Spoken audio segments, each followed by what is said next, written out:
BCom second year के प्यारे बच्चों, स्वागत है आप सभी का इंडिया स्वेप्टी में। मैं हूँ आपका जिम सर, जो आपको आज पढ़ाएंगे बिजनेस स्टैटिक्स में यूनिट 2 में आप देखेंगे विभाजन मूल्य, जहाँ पर आपको चतुर्थांक, विचलन, गुणांक, चतुर्थक ज्ञात करना सीखना है।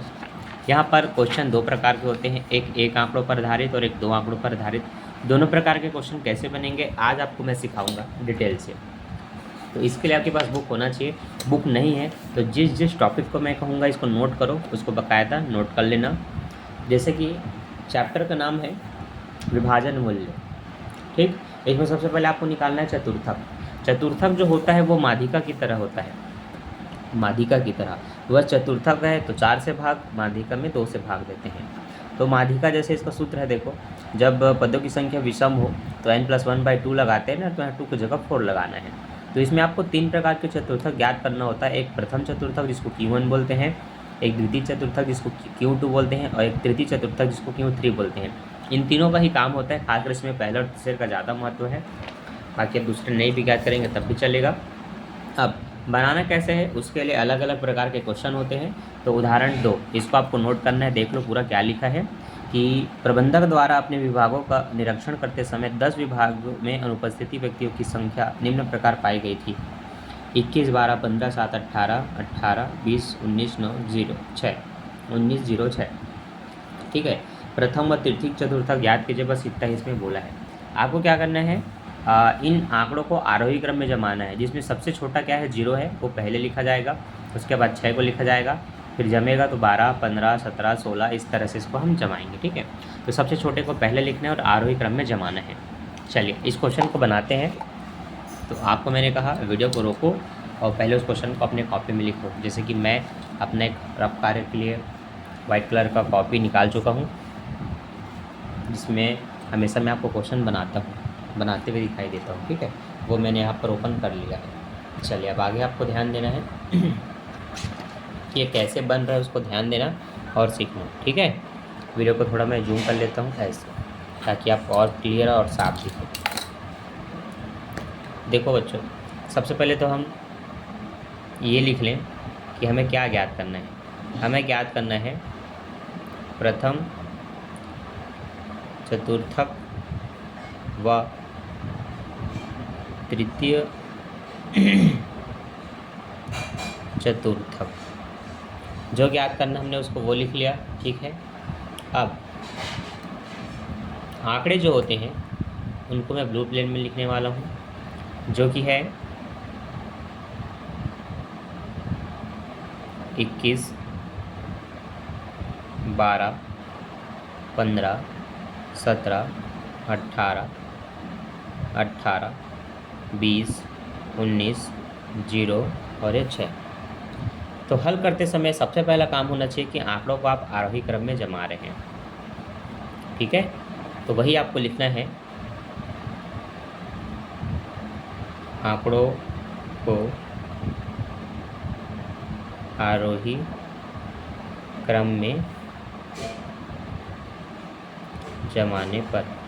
ठीक, आंकड़ों को आरोही क्रम में जमाना मतलब देखो, ये जो भी आंकड़े हैं उनको सही तरीके से लिखना है। सबसे छोटे को पहले, तो सबसे छोटा है 0, उसके बाद उससे बड़ा है 6, 6 से बड़ा हमारे इस लाइन में 12 दिख रहा है, और 12 से बड़ा है 15, और 15 से बड़ा है 17, और उसके बाद है 18 जो कि 2 बार है, और उसके बाद है आपका 19, और उसके बाद है 20, और 20 के बाद है 21। अब ये 1, 2, 3, 4, 5, 6, 7, 8, 9, 10, 1, 2, 3, 4, 5, 6, 7, 8, 9, 10। हमने पूरी संख्या एज इट इज़ लिख ली। तो पहला काम है हमें इस तरह से सही तरीके से लिखना। ठीक, हवाओं की आवाज़ आ रही होगी, इग्नोर करना है, क्योंकि गर्मी बहुत है भाई, मैं बिना पंखे के अभी वीडियो नहीं बना पाऊँगा, तो उसके लिए माफ़ी चाहता हूँ। तो बाकी जो समझा रहा हूँ उसको ध्यान से देखो और सीखो। ठीक, जब आपने ये जमा लिया तो आपको गिनना है पदों की संख्या कितनी है। लिखो यहाँ पदों की संख्या n बराबर 10 है। पदों की संख्या n बराबर क्या है, 10 है। अब आपको निकालना है Q1। Q1 ही क्या है, प्रथम चतुर्थक है। Q1 क्या है, प्रथम चतुर्थक है। देखो ये कैसे निकलेगा। इसको निकालने के लिए आपको ये n+1/4 के फार्मूला को याद रखना है, ठीक है। अब n का मान है बच्चों 10, 10 में 1 जोड़ोगे तो कितना होगा 11, और 11 को 4 से भाग करोगे तो कितना होगा, 11 का आधा 5.5 होता है, 5.5 का आधा बोलोगे 2.75 होता है, तो ये आप लिखेंगे 2.75। अब इसमें वह पद का मान रखना है जो ये कट के आता है। मान लेते हैं अगर ये कट के सिर्फ 2 आता तो यहाँ दूसरे नंबर पे है 6, आपको यहाँ 6 रख देना था। मान लो ये कट के 5 आता, ये पूरा दशमलव में नहीं आता, डायरेक्ट 5 आता, तो 1 2 3 4 5वें नंबर पे 17 है तो आपको 17 को रखना होता। लेकिन जब दशमलव में आ जाए तो इनमें से कौन से पद चुने, ये कठिन है, क्योंकि 2 आ रहा है तो दूसरा पद 6 है, लेकिन उससे थोड़ा आगे चला गया मतलब वो तीसरे पद की ओर भी जा रहा है। तब ऐसे में दोनों पदों को आपस में घटा करके निकालते हैं। वो कैसे निकलेगा देखो, तो यहाँ पर कुछ इस तरह से निकलेगा। दूसरा पद है तो वही Q1 निकालने के लिए आपको लिखना पड़ेगा दूसरा पद प्लस आधिक्य, ब्रैकेट में लिखना अधिक पद माइनस मुख्य पद। अब देखो मान भरते हैं और बनाते हैं, थोड़ा ध्यान देना। दूसरा पद इसलिए लिखा हूँ क्योंकि यहाँ 2 आया है, 3 आता तो तीसरा पद लिखते, 10 आते तो 10वां पद लिखते, 5 आता तो 5वां पद लिखते।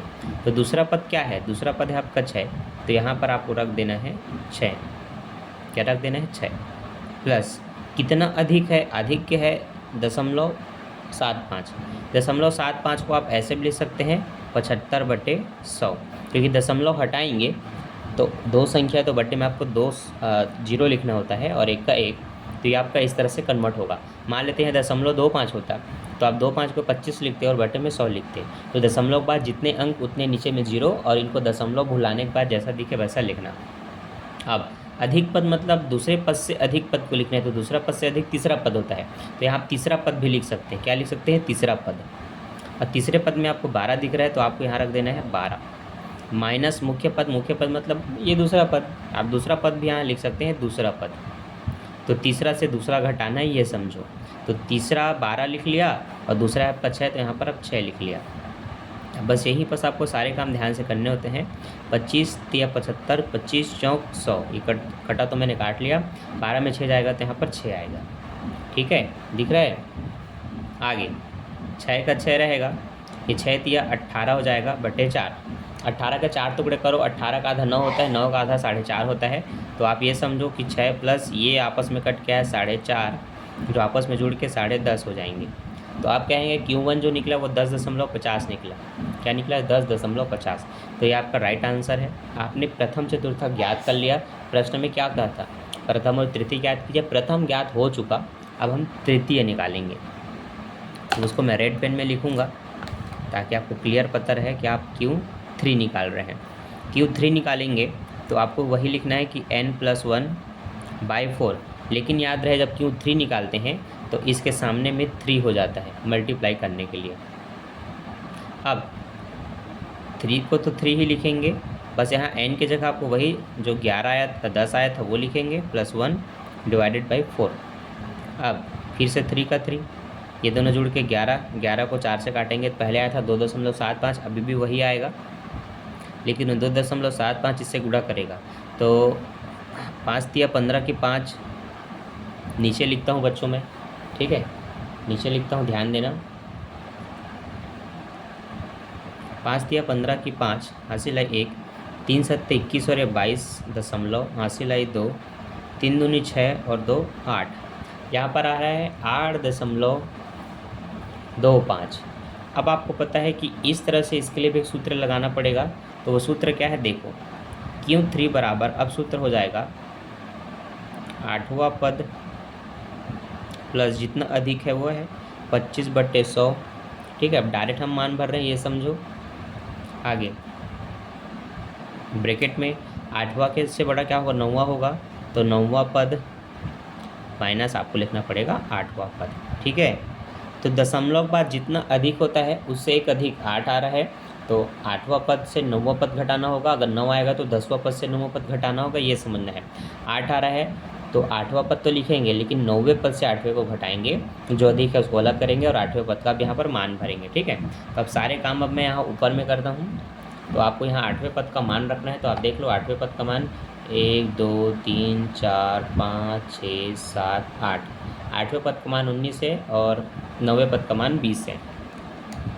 तो यहाँ पर मैं रखने वाला हूँ उस मान को, तो सभी बच्चे ध्यान देंगे कि Q3 बराबर 8वां पद मतलब 19, उससे अधिक है 25/100, और 9वां पद है 20 और 8वां पद है 19, ये दोनों घटेंगे। अब इस तरह से 19 का 19 रहेगा, 25 से कम 25, 25 चौक 100 हो गया, ये दोनों कटेगा तो 1 आएगा, जिसका कोई मतलब नहीं, 1 के कम ये 1 ही रहेगा, और बटे 4। अब 1 का आधा करेंगे तो 50 पैसे, 50 पैसे का आधा 25 पैसे, तो आप कुल मिला के लिख सकते हैं कि 19 में जुड़ेगा 0.25, जो कि होगा 19.25। ये आपका निकल गया Q3। लास्ट में लिख देना है, अतः प्रथम चतुर्थक कितना आया था, 10.25 आया था, तो प्रथम चतुर्थक 10.50 तथा तृतीय चतुर्थक 19.25 है। इस तरह से आपको इसको लिख लेना है और आपका क्वेश्चन बन जाता है। ठीक है, अब पूरा देख लो, छोटा मिनिमाइज करके आपको दिखाता हूँ और छोटा कर देता हूँ। ये सबसे पहला काम है आंकड़ों को आरोही क्रम में जमाना। तो सबसे छोटे को पहले, फिर बड़े को, फिर बड़े को, इस तरह से लिखना। अब जो भी क्वेश्चन दूंगा उसको ऐसे ही जमाना। फिर गिनना है कितने पद हैं, तो टोटल 10 पद थे, तो नीचे लिखना है यहाँ पदों की संख्या n बराबर 10 है। अब प्रथम बोला है तो प्रथम निकालने के लिए प्रथम वाला सूत्र लिखना कि Q1 बराबर n+1/4, Q3 बराबर n+1/4, लेकिन सामने में 3 का मल्टीप्लाई होगा तो ये, तो इन दोनों सूत्र में बस फ़र्क है 3, सूत्र यही रहेगा n+1/4, लेकिन 3 वाले में 3 रहेगा, 2 वाले में 2 रहेगा और 1 वाले में यहाँ 1 रहता है, तो 1 को नहीं लिखते। हमेशा n के मान को इसमें प्लस करना, उसके बाद 4 से डिवाइड करना, जो आया उतने पद का मान रखना है। मैंने बोला हर बार दशमलव में नहीं आता, कई बार डायरेक्ट करके केवल 3 या 2 आया है, तो तीसरे नंबर पे आपको 12 दिख रहा है, आपने 12 रख देना है और बता देना है कि Q1 12 है। ठीक है, लेकिन जब दशमलव में आए तो इस तरह से सूत्र आपको निर्माण करना पड़ेगा। 2 आया है तो दूसरा पद और जो अधिक है उसको अलग करो, 2 से 1 अधिक 3 होता है तो तीसरा पद से यही दूसरे पद को घटाओ। इसके लिए आपको इस तरह से मान भरना है कि दूसरा पद का मान आपको 6 दिखा तो यहाँ 6 रख दिए, अधिक है आपका 0.75, तो ये 75/100। ये कैसे आया, जो अधिक है वो क्या है, 75 पैसे अधिक है, तो 75/100 लिख लो ताकि ये रुपये में कन्वर्ट हो जाए। ठीक है आगे 2 से अधिक तीसरा पद होता है तो तीसरे पद का मान क्या है, 12 है, तो 12 रख दिया और दूसरे पद से घटाने मतलब 6, दोनों कटा तो 6 आया, 6 दिया 18 हुआ, 18 को 4 से काटे तो 18 का आधा 9, 9 का आधा 4.5, बस 6 में 4.5 जुड़ा तो 10.50 आ गया। अब Q3 निकालना रहा तो n+1/4 ही लिखना है, बस सामने में 3 लिख लेना। इसका मतलब ये है जो ये कट करके आया था ना वही आएगा, बस उसका 3 से मल्टीप्लाई कर दो डायरेक्ट, आंसर आ गया 8.25। 8वां पद अधिक 25/100, 9वें पद से 8वां घटाना पड़ेगा। अब 8वां 9वां सब आपको पता है, ये 19 और 20, हमने 19-20 रखा, काट दिया 1 आया, 19 8वें पद का मान 19 रखा, इनको काट के 1/4 लाया, 4 एकम 4, 1 एकम 1/4 हुआ, आपस में कटा तो 1 रुपये में 100 पैसे होते हैं, 100 पैसे का आधा 50 पैसे, 25 पैसे का भी आधा 25 पैसे, मतलब 4 टुकड़े हो गए उसके। इस 19 रुपये में उस 25 पैसे को जोड़ दो तो 19 रुपये 25 पैसे हो जाएंगे। बस प्रथम चतुर्थक जो आपने 10 निकाला वो है ये, और तृतीय चतुर्थक ये, बस ये आपका फाइनल आंसर। तो इसी तरह से आपको एक आंकड़ों के क्वेश्चन को बनाने हैं, जो कि आपको भी बुक में पीछे साइड में मिलेगा। ठीक, तो इसको बनाइए, प्रैक्टिस कीजिए, फिर मैं आपको सिखाऊंगा 2 आंकड़े वाला। वीडियो अच्छा लगा, इसके 2 आंकड़े के क्वेश्चन सीखना चाहते हो, बनाना चाहते हो, रूल क्या है, तो वीडियो को लाइक कर देना और प्यारे से कमेंट करना कि सर ये समझ में आ गया, इसका पार्ट 2 चाहिए। ठीक है, तो बीकॉम सेकेंड ईयर के बच्चों इस वीडियो पे 100 लाइक होनी चाहिए, आपकी जिम्मेदारी है। लाइक नहीं करोगे तो फिर आप लोग जानो। Bye bye.